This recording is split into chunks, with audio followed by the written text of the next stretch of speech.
Ministry of education ने coaching centres के लिए गाइडलाइन जारी की। Education has issued new guidelines for coaching coaching centers. Centres पर केंद्र सरकार ने लगाम cut down on coaching centers. New guidelines have been issued by the Ministry of Education. और हमेशा की तरह अगर कुछ नया होता है तो ये हेडलाइन बन जाता है, एक ब्रेकिंग न्यूज बन जाता है और उसी को देखते अखबारों में, न्यूज चैनल पर और बहुत सारे इन्फ्लुएंसर्स ने इस पर भर भर कर वीडियो बनाए। वीडियो बनाना इसलिए जरूरी था क्योंकि यहाँ पर अब क्लियरली मेंशन कर दिया था मिनिस्ट्री ऑफ एजुकेशन ने कि भैया 16 साल से कम उम्र के बच्चों को आप कोचिंग नहीं दे सकते। कोचिंग सेंटर में 16 साल से कम उम्र के बच्चों को पढ़ाई के लिए नामांकन नहीं होगा उनका।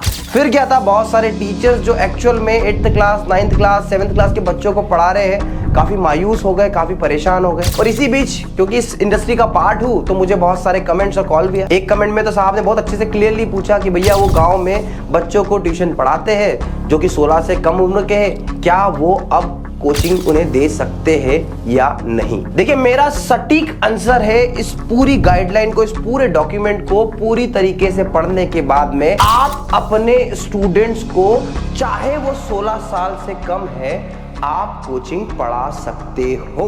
तो इसका मतलब यह है कि जो इतने सारे न्यूज चैनल कह रहे हैं वो गलत कह रहे हैं? नहीं, वो बिल्कुल गलत नहीं कह रहे हैं। यहां पर एक चीज समझने की है कि इस डॉक्यूमेंट में क्लियरली सरकार ने बहुत ही अच्छे शब्दों में कोचिंग की डेफिनेशन बताई है और सरकार ने क्लियरली लिखा है कोचिंग मींस ट्यूशन, इंस्ट्रक्शन और guidance in any branch of learning imparted to more than 50 students but does not include counseling, sports, dance, theater and other activities। मतलब साफ है कि भैया भारत में छोटे छोटे गली मोहल्ले में ऐसे बहुत सारे छोटे छोटे कोचिंग है जो 50 से कम बच्चों को पढ़ाते हैं और वो कोचिंग की श्रेणी में आते ही नहीं है। मतलब आपके लिए तो ये गाइडलाइन इश्यू होना 101% अच्छी है।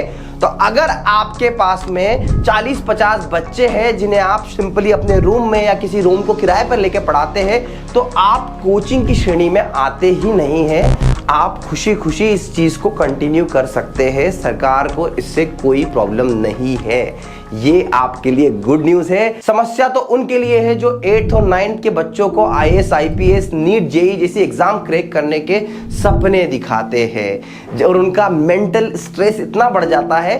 ये प्रॉब्लम सभी के सामने है। अक्सर मैं देखता हूँ इस इंदौर कोचिंग हब में रहकर बड़े बड़े नाम पर छोटे छोटे बच्चे बैग लेते जाते हुए देखता हूँ कि ये स्कूल नहीं जा रहे, इनकी स्कूल जाने की उम्र है, वो कोचिंग में जा रहे हैं। सरकार ने इस पर रोक लगाई है और इस बात को कोई भी पर्सन खुल के इसलिए नहीं बोल पा रहा है, या तो उन्होंने सारी गाइडलाइन पढ़ी नहीं है या फिर वो इतने बड़े लोग हैं कि वो खुद ये गलती कर रहे हैं। तो आप ये नहीं कर रहे हो। मुझे पता है मेरी ऑडियंस में 90% लोग ऐसे हैं जो उस दर्जे के हैं जो 50-60 बच्चों को सिंपल कोचिंग एक घर में या फिर एक किसी रूम में बैठ कर देते हैं। तो आपको टेंशन लेने की जरूरत बिल्कुल भी नहीं है। अब बात करते हैं रिफंड पॉलिसी की। तो यार रिफंड पॉलिसी एक्चुअल में ये आज की कहानी नहीं है। आज भी कोई स्टूडेंट आपसे चाहे रिफंड लेना तो एट एनी केस वो आप पर केस फाइल करके वो कंज्यूमर फोरम में जाके आपसे रिफंड ले सकता है।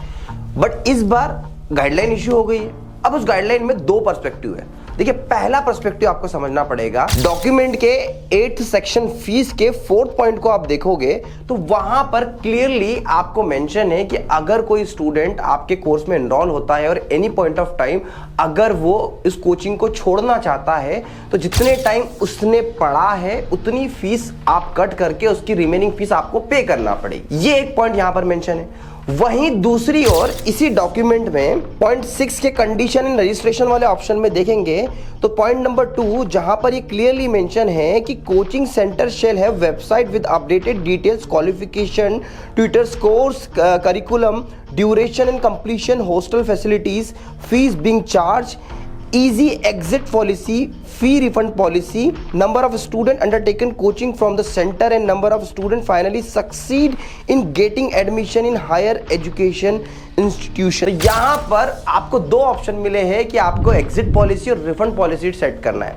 तो देखो इसका एक मतलब तो साफ है कि आप अपने हिसाब से भी थोड़ी बहुत रिफंड पॉलिसी बना सकते हैं, but end of the day आपको स्टूडेंट को अमाउंट रिफंड करना ही है। तो टर्म्स एंड कंडीशन में रिफंड पॉलिसी ऐड करके आप किस तरीके से रिफंड करेंगे ये आप डिसाइड कर सकते हैं, जो एक्चुअल में स्टूडेंट के हित में होना चाहिए। और मेरा ये पर्सनली मानना है कि at any point of time अगर आपका स्टूडेंट आपसे नहीं पढ़ना चाहता, जेन्युइन रीजन से नहीं पढ़ना चाहता, तो एक ईजी रिफंड पॉलिसी आपको बना देना चाहिए। तो रिफंड पॉलिसी से भी बहुत ज्यादा डरने की जरूरत है ही नहीं। अब बात करें आपके एडवर्टाइजमेंट पे रोक लगाने की, तो देखो आज के टाइम पे बड़े बड़े कोचिंग इंस्टीट्यूट जिससे हमारा कोई लेना देना है ही नहीं, वो फर्स्ट रैंक को 10 लोग क्लेम करते हैं और 10 की 10 उसका फायदा उठाते हैं। इनका कंपटीशन सिर्फ आपस में नहीं, वहां के छोटे छोटे लोकल प्लेयर्स का भी होता है। आपको पता है हिंदुस्तान टाइम्स या टाइम्स ऑफ इंडिया या दैनिक भास्कर जैसे लोकल पेज पे फ्रंट उसमें ऐड लगाने में मिनिमम 15 से 20 लाख रुपए लगते हैं, और ये तो हम कभी पे नहीं कर सकते। तो एडवर्टाइजमेंट पे लिमिटेशन लगाने से फायदा किसका? छोटी कोचिंग का। जब बड़ी कोचिंग भ्रमक होकर रिजल्ट शो नहीं करेंगे ना, तो डेफिनेटली बच्चा लोकल कोचिंग के ऑप्शन भी देखेगा। आज आप देखोगे हर एक सिटी में बड़ा कोई ना कोई प्लेयर आके बैठा है जो रिजल्ट दिखाता है, जो झूठे वादे दिखाता है, और उससे सीधे सीधे फर्क पड़ता है आप जैसे छोटे कोचिंग इंस्टीट्यूट को। तो आपके लिए तो ये पॉलिसी बहुत ही पॉजिटिव है। इस गाइडलाइन को पूरी तरीके से पढ़ने के बाद में, लीगल टीम से डिस्कस करने के बाद में, यहां पर सिर्फ और सिर्फ अभी बात करी गई है ऑफलाइन कोचिंग सेंटर्स की। ऑनलाइन से रिलेटेड अभी कोई ऐसा रूल्स एंड रेगुलेशन इस पूरे डॉक्यूमेंट में नहीं है। तो कोशिश करिएगा कि आप अपने ऑनलाइन कोर्स में भी इन ऑफलाइन कोर्सेज की गाइडलाइन को फॉलो करिए। तो यहां तक तो बात क्लियर है। अब जो एक्चुअल में कोचिंग ऑनर्स है, जो थोड़े बहुत अच्छे लेवल पे या बहुत अच्छे लेवल पे भी कोचिंग चला रहे हैं, तो ये गाइडलाइन किन किन चीजों को स्पेशली रिस्ट्रिक्ट कर रही है, पॉइंट टू पॉइंट में इस पूरे डॉक्यूमेंट का समराइज वर्जन आपके सामने रखता हूं और आपको क्लियर करता हूं कि कैसे आप इन सारी चीजों को फॉलो करके अपने कोचिंग को एक ब्रांड की तरह स्टैब्लिश कर सकते हैं। तो चलिए समय नहीं लेते, जल्दी से one by one, step by step in सारी चीजों को समझते हैं। रजिस्ट्रेशन कोचिंग इंस्टीट्यूट्स के लिए सबसे पहला इंपॉर्टेंट स्टेप है रजिस्ट्रेशन। अब तक ये process state to state vary करता था, लेकिन अब नए गाइडलाइंस के मुताबिक एक नया ऑनलाइन पोर्टल बनाया जाएगा जिससे इंस्टीट्यूट्स खुद को आसानी से ऑनलाइन रजिस्टर करवा सकें। अगर आप ऑलरेडी एक कोचिंग इंस्टीट्यूट चला रहे हैं बिना रजिस्ट्रेशन के, तो आपके पास 3 महीने का समय दिया गया है रजिस्ट्रेशन के लिए अप्लाई करने का। एक बात और ध्यान रखिए कि अगर आपकी कोचिंग की अलग अलग ब्रांचेस है, तो हर ब्रांच के लिए आपको अलग से रजिस्ट्रेशन लेना पड़ेगा। कंडीशंस फॉर रजिस्ट्रेशन, चलिए डिस्कस करते हैं उन कंडीशंस को जो आपको स्पेशली याद रखनी होंगी। नंबर 1, आपकी टीचिंग स्टाफ की मिनिमम क्वालिफिकेशन ग्रेजुएशन होनी चाहिए। जैसे पहले कई कॉलेज स्टूडेंट्स भी कोचिंग इंस्टीट्यूट्स में जाके पार्ट टाइम टीचिंग करते थे, तो वो अब अलाउड नहीं है। नंबर 2, आप या आपके स्टाफ किसी भी स्टूडेंट या उनके पेरेंट्स से कोई प्रॉमिस नहीं कर सकते या कोई गारंटी नहीं दे सकते एग्जाम में रैंक दिलवाने की। नंबर 3, किसी भी 16 साल से कम के बच्चे को आप अपनी कोचिंग में एडमिशन नहीं दे सकते। नंबर 4, इसमें एक पॉइंट ये है कि आप अपनी कोचिंग का कोई ऐसा एडवर्टाइजमेंट नहीं दे सकते जो पेरेंट्स या स्टूडेंट्स को मिसलीड करे। नंबर 5, कोई भी कोचिंग इंस्टीट्यूट एक ऐसे टीचर को हायर नहीं कर सकता जिनका कोई क्रिमिनल रिकॉर्ड हो। नेक्स्ट, हर कोचिंग इंस्टीट्यूट को अपनी वेबसाइट पे कुछ डिटेल्स क्लियरली मेंशन करनी है, जैसे कि टीचर्स की क्वालिफिकेशन, कोर्स करिकुलम यानी कि सिलेबस, टाइम ड्यूरेशन, जितने टाइम में वो कोर्स कंप्लीट हो जाएगा, फीस, एग्जिट पॉलिसी यानी कि कब एक स्टूडेंट कोचिंग छोड़ के जा सकता है, और रिफंड पॉलिसी। इसके अलावा आपको अपनी वेबसाइट पे ये भी मेंशन करना है कि कितने बच्चों ने कोचिंग में एडमिशन लिया था और उसमें से कितने एक्चुअली सक्सीड हुए हैं या जिन्हें हायर एजुकेशन इंस्टीट्यूट्स में एडमिशन मिला है। चलते हैं फीस की तरफ। तो आपके कोर्स की फीस फेयर और रीजनेबल होनी चाहिए और हर फीस ट्रांजैक्शन के लिए रिसिप्ट देनी होगी। कोर्स डिटेल और फीस की सारी इंफॉर्मेशन को एक प्रोस्पेक्टस में कंपाइल करना होगा जो पेरेंट्स और स्टूडेंट्स को दिया जाएगा।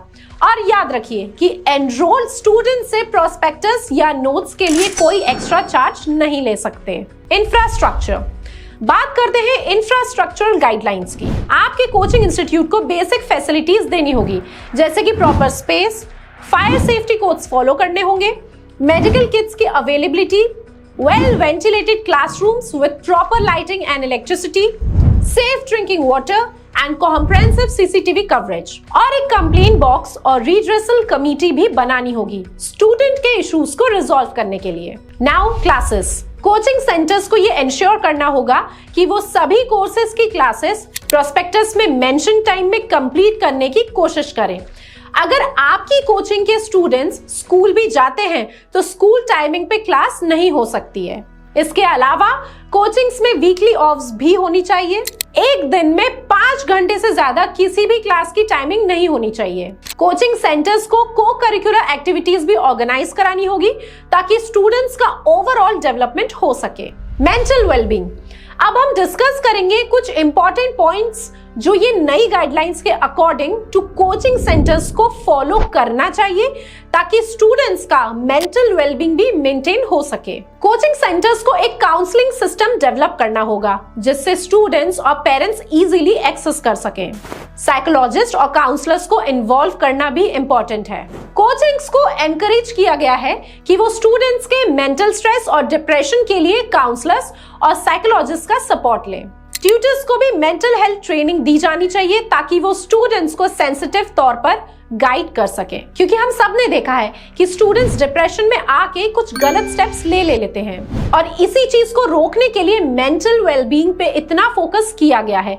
इसलिए अब साइकोलॉजिस्ट और काउंसलर्स को हर प्रोसेस में इन्वॉल्व करना जरूरी है। Restriction on shifting of coaching centres. एक बहुत इंपॉर्टेंट पॉइंट ये है कि जैसे अगर आपका कोचिंग सेंटर इंदौर में है तो जिस एड्रेस पे आपने रजिस्ट्रेशन करवाया है उसी एड्रेस पे आप अपने कोचिंग के ऑपरेशंस कंडक्ट कर सकते हो। और अगर आप अपना कोचिंग सेंटर किसी और जगह शिफ्ट कराना चाहते हो तो आपको अप्रोप्रिएट अथॉरिटी से रिटर्न में परमिशन लेनी होगी। Inquiry of activities of the coaching centre. एक कॉम्पिटेंट अथॉरिटी या कोई और ऑथराइज ऑफिसर आपके कोचिंग सेंटर की एक्टिविटीज को रेगुलरली मॉनिटर करेगा और इंश्योर करेगा कि आपकी कोचिंग सारे मैंडेटरी रिक्वायरमेंट्स फुलफिल कर रही है या नहीं। पेनल्टीज। यदि कोई कोचिंग इंस्टीट्यूट इनमें से कोई भी गाइडलाइन फॉलो नहीं करता तो उन्हें पेनल्टीज पे करनी पड़ सकती है, जो कि है 25,000 रुपीज अगर आपने पहली बार कोई रूल तोड़ा है या फॉलो नहीं किया, और अगर दूसरी बार आपसे ऐसी गलती होती है तो फाइन होगा 1 लाख रुपए। इसके अलावा आपके इंस्टीट्यूट का रजिस्ट्रेशन भी कैंसिल किया जा सकता है। आपके लिए एक रिलीफ ये है कि अगर आपके कोचिंग की रजिस्ट्रेशन एप्लीकेशन या रिन्यूअल एप्लीकेशन रिजेक्ट कर दी जाती है तो आप 30 डेज के अंदर अपील फाइल कर सकते हो। तो ये देखा आपने, ये सारी चीजें हैं आपको जो ध्यान में रखनी है। आशा करता हूं कि ये वीडियो में मैंने वो सारे डाउट्स जो आपके मन में है क्लियर कर पाया। इसके अलावा अगर आपके मन में कोई डाउट है तो कमेंट करके मुझे बताइएगा। मेरी टीम, मैं खुद और मेरी लीगल टीम मिलकर इस पर आपको आंसर देगी, इसका सॉल्यूशन देगी।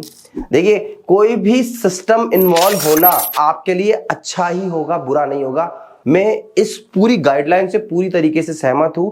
ये आपके राइट्स को बचाएगा ही बचाएगा, आपके राइट्स को वायलेट नहीं होने देगा। आशा करता हूं ये वीडियो और हमारा काम आपको पसंद आ रहा होगा। अगर आपको इससे थोड़ी सी भी वैल्यू मिलती है कमेंट करके बताइएगा, वीडियो को लाइक करिए और हो सके तो अपनी कोचिंग कम्युनिटी वाले ग्रुप में इसे शेयर करिए। Thank you so much for watching.